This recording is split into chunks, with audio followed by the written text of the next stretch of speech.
A new kind of power is being broadcast, not from the radio towers, but through a screen of millions of smartphones. As of April 2026, the Zimbabwean media landscape has undergone a tectonic shift, and at the center of all this digital earthquake is one man. For decades, government communication in Zimbabwe was a one-way street, formal, grid, and often disconnected from the youth. But today, the most influential voices aren't just the news anchors, they are comedians, musicians, and digital creators. This isn't an accident, it's a calculated high-stakes strategy led by the Minister of Youth Empowerment, Honorable Tinoda Tinmak Machakaira.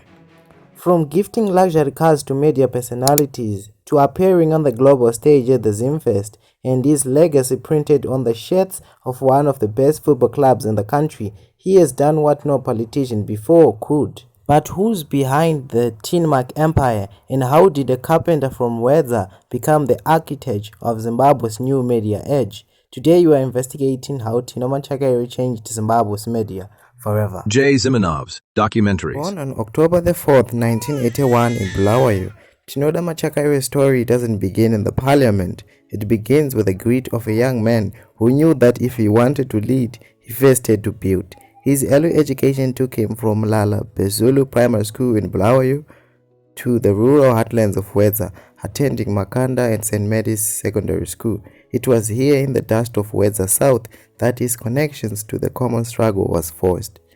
He wasn't born into wealth, he worked for it. In 1998, he was a simple carpenter in Harare. By 1999, he was a contract worker for ZESA in Rusape. During the volatile Zimdora era, Machakaira became a master of the hustle. He was a cross-border trader and a man who refused to be broken by the economy. He started with just one vehicle. By 2007, he registered Tinmak Investments with his first truck. By 2014, he owned a fleet of 34 state-of-art trucks traversing Southern Africa.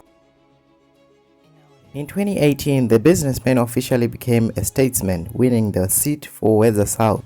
But he didn't enter parliament just to sit on the benches. He brought the Tinmak efficiency to the Ministry of Youth.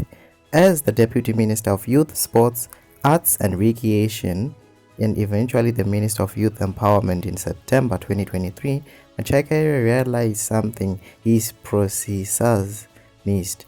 The youth didn't live in government offices, they lived on social media. His admiration for the youth isn't just political rhetoric, it's personal.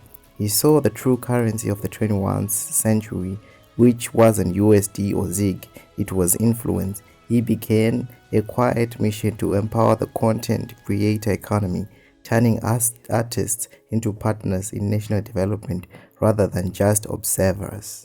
The media shift became undeniable in October 2025 at the National Youth Symphonium. The world watched as comic elder, famous for his character Anamgagu, a comedian, was gifted a Ford Raptor by the President Mnangagwa, and behind the scenes it was Minister Machakaira who championed this recognition, even hinting at a new house for the comedian to ensure his creative journey was secure.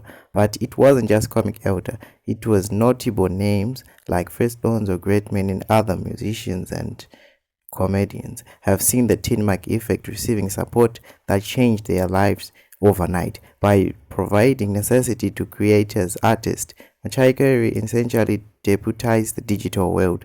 Machakaira also has changed his digital media appearance at the Zimfest among the youth, ensuring his role as the leader of the youth is justified.